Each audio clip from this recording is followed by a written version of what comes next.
Hey, folks. Remember earlier this month, I was previewing actually the Insecure Season 3, and we're talking about the new Insecure season that was going to be without the character Lawrence, or Jay Ellis playing Lawrence, and how I thought that would actually play out. I thought that Lawrence gave balance to the show because he was almost like the everyman. Yeah, the typical black man that juxtaposed Issa Rae's and Molly's craziness on the show and their experiences with dating and the other kind of stuff. So Lawrence kind of gave the balance, the everyday balance to the show, I thought. Even though he was disparaged, even though a lot of women didn't like him because of the way he was portrayed, but Lawrence was the only one that had a complete character arc within the 2 seasons. And he was the only one that actually played his character fairly normal without all the craziness. So I thought that the show with Lawrence and the way the writers played Lawrence and Molly and Issa off, I thought it gave a real insight to people's real lives without all the over-the-top craziness. And I thought without Lawrence, you wouldn't have that. And I think that by eliminating Lawrence and not having somebody to replace him, be in his place, I thought it would lose something. Anytime you have a TV show or any kind of show, the most important thing is to catch lightning in a bottle and have people like it, have people see an insight. And I thought when you take a character like Lawrence, who's very, very embedded into the show, and remove him, you're going to miss something, and it's going to be hard to recapture that. And the first episode of the season 3 actually kind of showed that. It was, the fight scene in the Uber and Daniel smashing his girl while Issa's on the couch listening. That was kind of like over the top. I mean, it can happen, but it's really not embedded in real life. This is like something that you'd have to be there to see it and have a story about. It's almost like, I would compare it to the sex adventures of Lucy and Ethel, because that's what it kind of reminds me of. Molly and Issa kind of remind me of Lucy and Ethel, partners in crime. And the first couple of episodes showed that there's something missing. There's an imbalance. They're trying to humanize Daniel from being the BDE alpha that he's been for the first 2 seasons. I don't know why you couldn't have rounded Daniel's character out. If you knew you're going to replace Lawrence, you could have rounded Daniel's character out within 2 seasons, way before this. So now they don't have anything or anyone to plug Lawrence's spot up with. So now you're trying to almost rewrite Daniel's character. And so far, in my opinion, it hasn't gone well, because he's supposed to be the BDE alpha, and now they have him acting like a pussycat. And now they making it from Insecure to Harry Met Sally or something like that, or Sleepless in Seattle, which is more like a white woman's rom-com. Well, anyway, what I wanted to show was how the ratings have basically almost been cut in half. They've lost half their audience just by eliminating a popular character like Lawrence. And after the first episode, they really haven't gained it back. In fact, they've gone further into the hole. So I want to read an article or two. I think I'm just going to read one since I've already ranted. Might read another one after this. Last year, Nielsen ratings for the Insecure TV show on HBO grew by leaps and bounds, maybe in part because it followed Game of Thrones and Ballers. While the epic fantasy drama won't be back this summer, the comedies are still paired together. Can they maintain their audience when not backed by the power of the Iron Throne? Will Insecure be canceled or renewed for season 4? Stay tuned. An HBO comedy, Insecure, stars Issa Rae, Yvonne Orji, and it used to star Jay Ellis. But I want to show you in this one their ratings.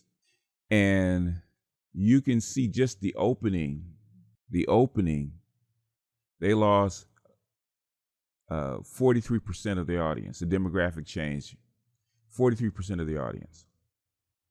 From the 1849, which is the most popular demographics for buying things, they lost 43% of their audience. And then the next episode, if they were actually going to reclaim it, you should have seen a bounce.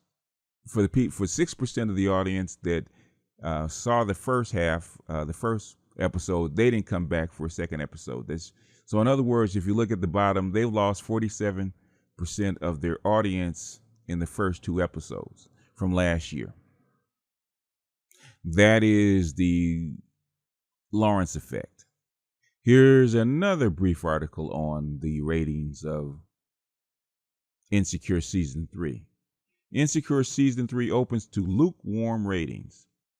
Did the hashtag Lawrence Hive make their presence or absence in this case felt after promising to boycott beloved Issa Rae HBO series Insecure? As the backlash from the news of the exit of Lawrence J. Ellis, Ray's love interest in the show, grew so large on Twitter, the actress even addressed it in a number of interviews. Click here to read. Longtime fans of the series were keen to see if the response would impact viewership.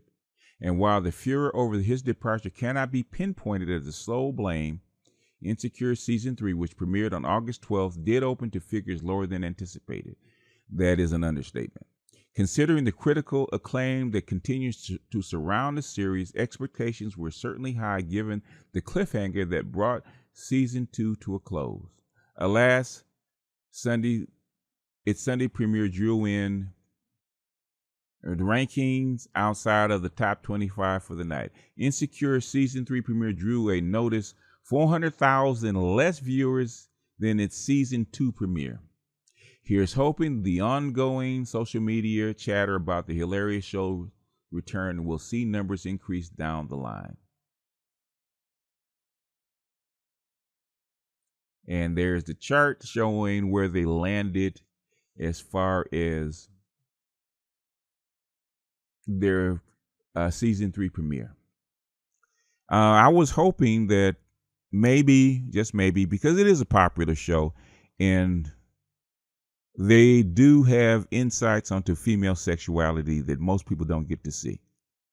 I mean, their inner workings of not only how they have sex, but the things that go through their heads when they're trying to mate, especially Black women, millennials in America nowadays.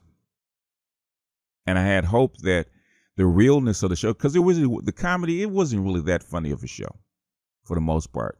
I mean, girl humor is fine in instances, but for the most part, it was the realness of the show and the realness of the characters that kind of drew people in.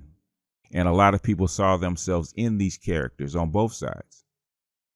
And I think Jay Ellis, who's an excellent actor and actually did an excellent job actually embodying Lawrence, even though they gave him sometimes some goofy lines and some goofy situations for him to be in. It is what it is. It is a outlandish comedy, almost like a spoof.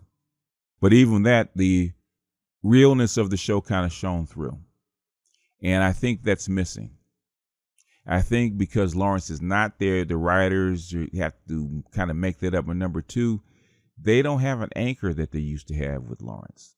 And Issa and Molly don't have an anchor to play off of. Like it or not, Lawrence was normal. He was a normal dude. He might have been a little bit nerdy. He might have been a little bit square. But Lawrence was at least the sane character in this show. He was basically the adult in the show. I mean, he might have been depressed. He might have been on the couch. He might not have been at his best, but at least he was the adult in the show, the emotional adult in the show. And I think that's missing. And I was hoping that Daniel's character in the show would pick up that slack. But so far, they have him acting just as immature as the other women and the games that they play. Maybe this will allow Issa to grow up into a real character, a real adult character. Somehow I doubt it. It's almost like I Love Lucy, right? Regardless of what we thought about Ethel and Lucy, Ricky, for all his faults, was the adult in the room. It was the father figure. And without Ricky Ricardo being there, keeping Lucy's madness in check, the show would lose balance. It'd go way over the top to the other side. And so far, I think Insecure has gone way over the top to the other side. Maybe it will bring it back. Maybe it will force the characters to actually grow up and look at each other and find comedy within real life. Because the first 2 seasons, even though it reflected real life, the situation, just the real situations of going through real life, were actually funny. The real life situations were actually funny. And sometimes the real life situations were actually shocking. And that's what gave the show its uniqueness. And I don't think it has that anymore. It's not Sex in the City. It's not a farce like Lucy and Ethel. It's not a Jewish comedy like Curb Your Enthusiasm. The show had its heart. It had its uniqueness. And I think, for like it or not, Lawrence kind of embodied that. He kind of gave it that grounding.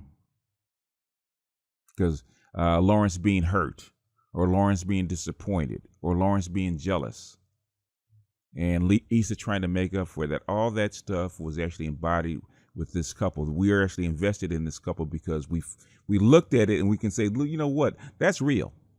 That's real. When Issa cheated and Lawrence was hurt, that was real. When he had his mixed feelings about whether he should go out on his own and get back together with her, that was real. Trying to find other women to take Issa's place, that stuff was real. The bounce back girl with Tasha. Every guy's been there, and every woman's seen a man do that. Even with the juxtaposition between Issa choosing her alpha male over her beta provider male, her grounded guy. All that stuff was real. And without Lawrence, there's nothing to play against. There's nothing for Daniel to play against. Now, Daniel has to soften his character and not be the alpha male that he is.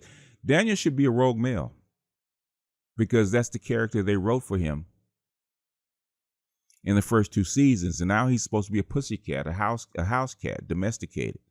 And it doesn't fit because now he doesn't have a character to play off against.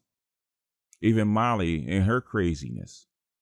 She doesn't have a normal character to play off against.